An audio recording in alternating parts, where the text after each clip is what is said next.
Assalamualaikum warahmatullahi wabarakatuh. Perkenalkan, nama saya Kak Julia Putri, NIM 109101032. Saya mahasiswi dari Prodi Manajemen Universitas Internasional Semen Indonesia. Nah, pada kesempatan kali ini saya akan menjelaskan atau menjawab pertanyaan UTS tentang mata kuliah yaitu SROP atau Strategi Operasi dan Rantai Pasok kelas 6A. Nah, pada kesempatan kali ini saya akan menjawab 7 soal. Untuk soal yaitu tentang dalam strategi operasi dan rantai pasok atau SROP, untuk mendapatkan profit yang optimal, maka perusahaan harus semaksimal mungkin untuk menghasilkan produk, penetapan harga, kuantiti, waktu, tempat, dan juga pelanggan yang tepat. Menurut saya untuk jawaban nomor pertama ini adalah benar. Kemudian untuk soal yang kedua yaitu dalam sebuah supply chain terdapat 3 jenis aliran. Yang pertama yaitu material, yang kedua information,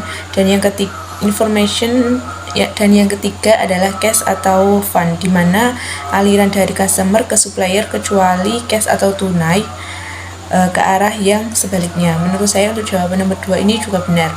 Nah, untuk pertanyaan nomor 3 yaitu periksa manajemen dalam global supply chain terdiri dari gangguan pasokan, kemudian penundaan pasokan, fluktuasi permintaan, fluktuasi harga, dan fluktuasi nilai tukar. Menurut saya untuk jawaban nomor 3 ini juga benar.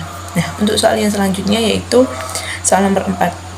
Di soal nomor 4 ini pertanyaannya yaitu menurut C2C dalam supply chain dimulai dari market kemudian menuju operasi, 3 hal yang perlu diperhatikan dalam operasional tersebut. Yang pertama yaitu sebutkan 3 hal tersebut. Yang pertama ada fungsi, kemudian yang kedua ada sistem, yang ketiga ada keputusan. Untuk poin B-nya, dan jelaskan masing-masing dan berikan contohnya. Fungsi sendiri adalah tanggung jawab manajer operasi untuk mengelola operasi fungsi kerja dalam suatu organisasi. Sedangkan sistem sendiri adalah bagaimana sistem yang memproduksi barang atau jasa. Untuk mengetahuinya diperlukan rancangan dan analisis operasi. Untuk keputusan sendiri adalah sebagai unsur penting dalam pelaksanaan manajemen operasional. Nah, untuk pertanyaan nomor 5 ini, dalam strategi operasional dan rantai pasok, salah satu tujuan pembelajaran SROP adalah mengoptimalkan bullwhip effect. Yang pertama, berikan penjelasan saudara apa yang dimaksud dengan bullwhip effect, dan yang B adalah berikan penjelasan saudara terkait dengan gambar dan berikan contoh efek bullwhip yang terjadi di masing-masing tahapan proses tersebut. Nah, untuk poin A-nya sendiri, bullwhip effect adalah gangguan supply chain yang membuat permintaan tidak akurat sehingga terjadi permintaan yang tidak stabil atau terjadi perubahan. Nah, untuk poin B sendiri, menurut saya pada gambar yang telah disajikan dalam soal nomor 5, di mana permintaan dan customer yang mengalami perubahan baik semakin banyak ataupun sedikit, maka perubahan ini menyebabkan distorsi permintaan dari setiap step, yang mana nantinya distorsi menimbulkan efek bagi keseluruhan stack supply chain, yaitu permintaan tidak akurat. 6 yaitu tujuan utama perencana agregat adalah untuk mengidentifikasi parameter operasional. Berikut selama jangka waktu yang ditentukan, jelaskan apa yang dimaksud dengan A. Production rate, B. Workforce, C. Overtime, D. Margin capacity level, E. Subcontracting, F. Backlog, dan yang G adalah inventory on hand. Yang pertama adalah production rate. Production rate di sini adalah kapasitas produksi terpasang untuk mengubah bahan baku menjadi barang jadi yang didasarkan pada tingkat kebutuhan, modal, dan keuntungan. Nah, untuk yang poin B, workforce sendiri adalah setiap orang yang mampu melakukan pekerjaan guna menghasilkan barang atau produk serta jasa, baik untuk memenuhi kebutuhan diri sendiri maupun masyarakat. Untuk poin C adalah overtime. Overtime di sini adalah pekerjaan yang dilakukan lebih dari jam kerja. Untuk D, margin capacity level.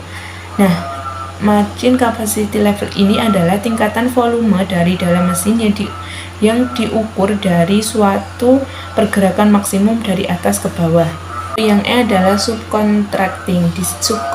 Subcontracting ini adalah suatu perusahaan yang dapat menentang penambahan karyawan atau perusahaan yang mungkin memilih mengontrakkan pekerjaan itu ke pihak lain.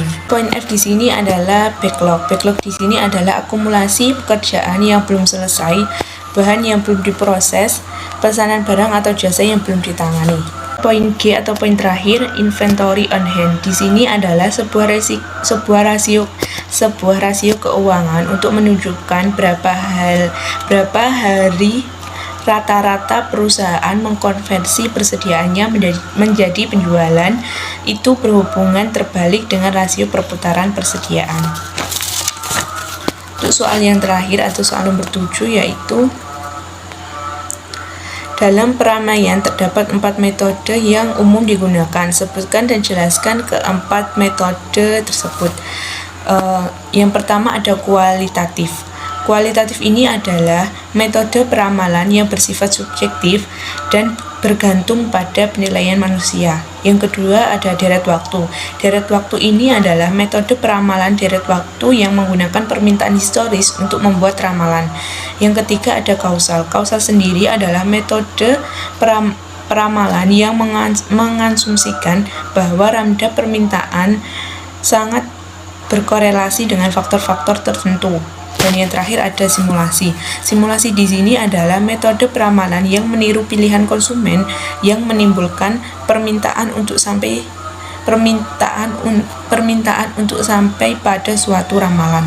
Yang poin B, dari tabel model persamaan linearnya dan berapa persamaan diamond minggu ke-13, 14, dan 15. Nah, untuk poin B-nya sendiri, rumusnya yaitu F3 permintaan dalam dikali periode sebelumnya dibagi jumlah periode. Nah, F13 nya sendiri ada angkanya yaitu ada 785 ditambah 859, kemudian ditambah 920, ditambah 850, ditambah 758, ditambah 892, ditambah 920, ditambah 789, ditambah 844, ditambah 871, ditambah 901, dan ditambah 925, kemudian dibagi 12. Nanti hasilnya F13 adalah 859,5. Sedangkan untuk F14 nya sendiri yaitu 785 ditambah 859 ditambah 920 ditambah 850 ditambah 758 ditambah 892 ditambah 920 ditambah 789 ditambah 844 ditambah 871 ditambah 901 ditambah 925, kemudian ditambah hasil dari F13 yaitu 859,5 dan dibagi 4, yaitu hasilnya sama dengan F13 yaitu 859,5. Sedangkan untuk F15 nya sendiri rumusnya untuk F13, F14 dan F15 ini sama. Untuk F15 sendiri ada 785 ditambah 859 ditambah 920 ditambah 850 ditambah 758 ditambah 892 ditambah 920 ditambah 789 ditambah 844 ditambah 871 ditambah 901 ditambah 925, kemudian ditambah dari F13 dan F14 yaitu ditambah 859,5 ditambah 859,5 dibagi 15, untuk hasilnya F15 adalah 802,2.